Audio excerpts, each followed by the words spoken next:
right, we're going. All right, so you all will just have to sit here and not be officially welcomed quite yet. But my name is Anna Heck. I'm an agriculture extension educator for Michigan State University. We're really excited to be here with everyone. So I'm just going to present a kind of short update on some of the resources and information and new things that we're doing through Michigan State University Extension. All right, I work for MSU. Our programs are open to everyone. We have a demographic survey as we do with all our programs, so there's a QR code on the screen. There are also paper copies at our extension table if you prefer to do it that way. So I'll give you a second here.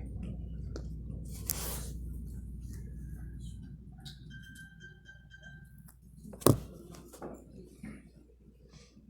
you so much.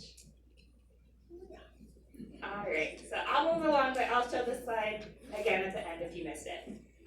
So one thing that we're excited about is we got money from Michigan Department of Agriculture and Rural Development, which got money for us from the EPA to do a lot of pollinator stewardship work and then integrated pest management tools for beekeepers. So we are handing out these free to you alcohol wash kits. So they're at our table. Can you all hear me okay? Yeah. Okay, so they're at our table and they have the instructions on them about how to do an alcohol wash to monitor for varroa mites. A lot of it's not that advanced, or it's just a jar, but the thing that's really hard to find, I think, is the right mesh to put on top of the jar to let the mites flow through without the bees as well, so to separate the mites from the bees.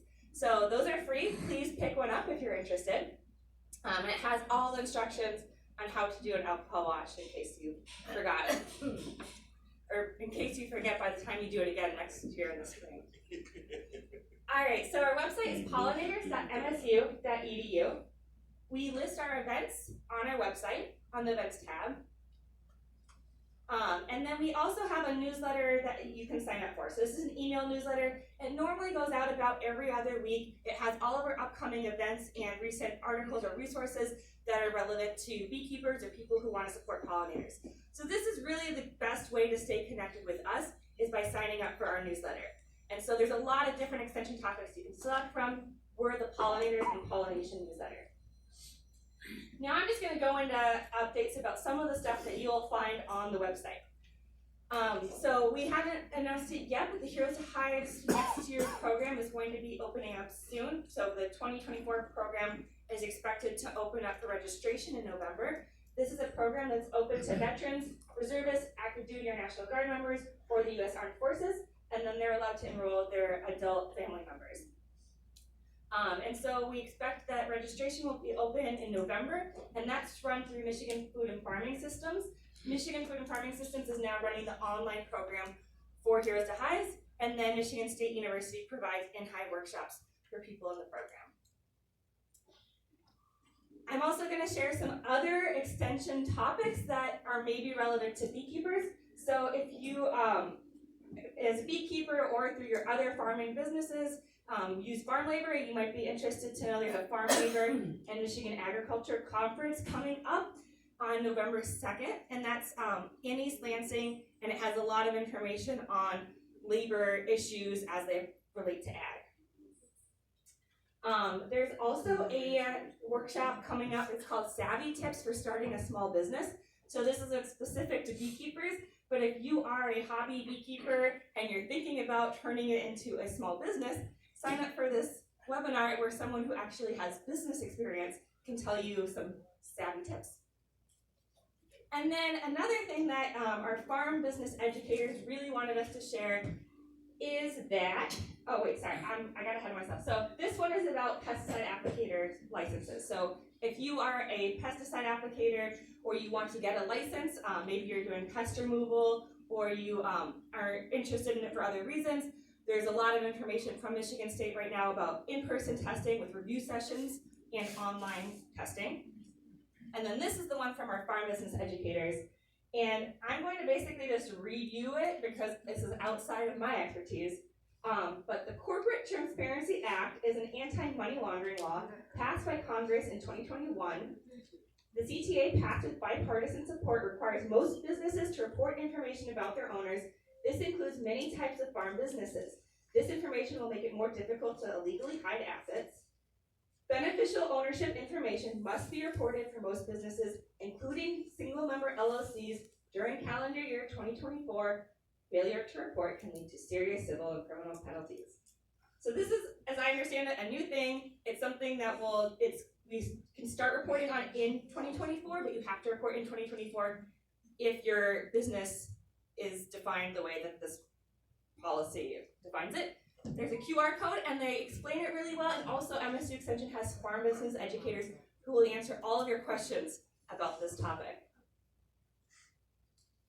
All right, and then there's also a lot of resources from MSU Extension on dealing with farm stress. So agriculture, we realize, is stressful in a way that a lot of other types of work maybe aren't, and so it's a different type of work that causes different kinds of stress. And our MSU Extension team has been really thoughtful about providing resources and tools and services to help people deal with farm stress. So lots of really helpful information there. All right, we have a YouTube channel, so we've been recording all of our Q&A style office hour webinars recently and posting them on the website. So feel free to look at them there. We also have past recordings on pollinator stewardship and planting for pollinators. We have Facebook pages, so we have one specific for beekeeping and then one just for generally pollinators. And then we have a questions tab. Who here's used the Ask Extension tab? Okay, so this is really, if you have beekeeping questions, this is where we'd like you to send them. So we have a part on the website where you go to the website, click questions, and then there's an Ask Extension form. You can put in your question, you can attach photos. Photos are really helpful, and then send it in, and then this gives our team a way to answer and respond to your questions. So it really, if you have a beekeeping question, this is the best way to send it to us. All right, and then we also just recently released an online course called Is Beekeeping Right for Me? Has anyone taken it yet? No one yet. I mean, so for a lot of you, if you're here at this conference, maybe you've already decided that the answer is yes, beekeeping is for me. But you may be talking with other people who are trying to decide if they're going to get into beekeeping. So this is really where we want people to start. And a lot of times people maybe think there's not too much to beekeeping, that's really easy. Megan sometimes describes it as people who want to get a hive and think it's kind of like a lawn ornament, right? And we know it's a lot more than that. So we're trying to make sure that people get started with the right expectations. I'll kind of briefly show you some parts of the course so you have an idea of what's in there. So the first part is Meet the Honeybee. There's a lot of different information about understanding Apis mellifera and kind of what is a bee or not a bee. Then we go into helping the bees. So a lot of times I think people are interested in just having a closer connection with pollinators. We talk about all the different ways you can help pollinators in general, not specifically just honeybees. This is a good time to mention that we have a different free online course called Pollinator Champions. Well, it's for this one. Who here's a pollinator champion? All right, a lot more hands, that's great. If you haven't already taken it, it's a nice way to learn about pollinators in Michigan and how to support them. And then we go into the different things people should consider before getting into beekeeping. So the physical demands, time demands, testimonials, and financial costs. And I'll just kind of show you some. I think the course is just really nicely done and beautiful. Heather Chapman is a research assistant. She can raise her hand. There we go. So Heather put a lot of work into it, and then obviously Megan contributed a lot to the content as well.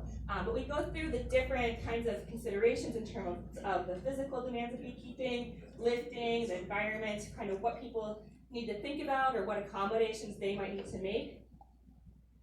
We talk about all the things that you need to learn and do before you get started, as soon as you get started, not only in terms of taking care of the bees, but also learning about beekeeping to make sure you have a good foundation.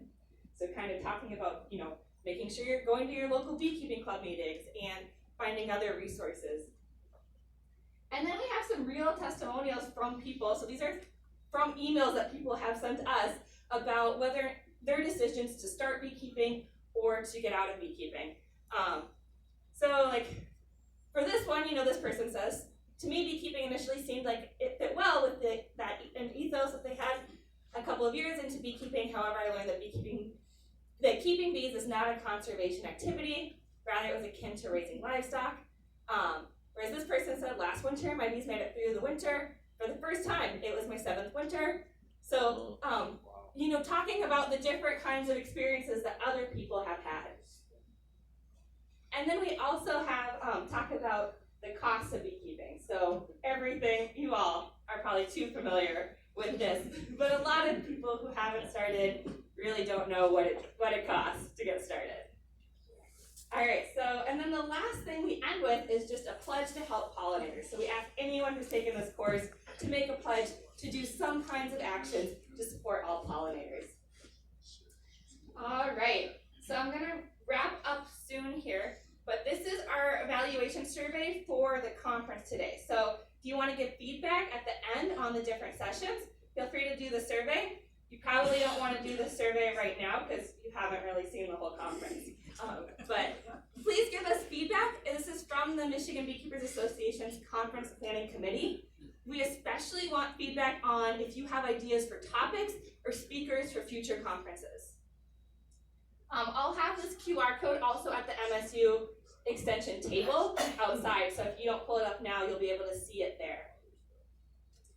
All right, I have some acknowledgements, and then I'll turn it over, here's the survey one more time. I'll turn it over to Rich.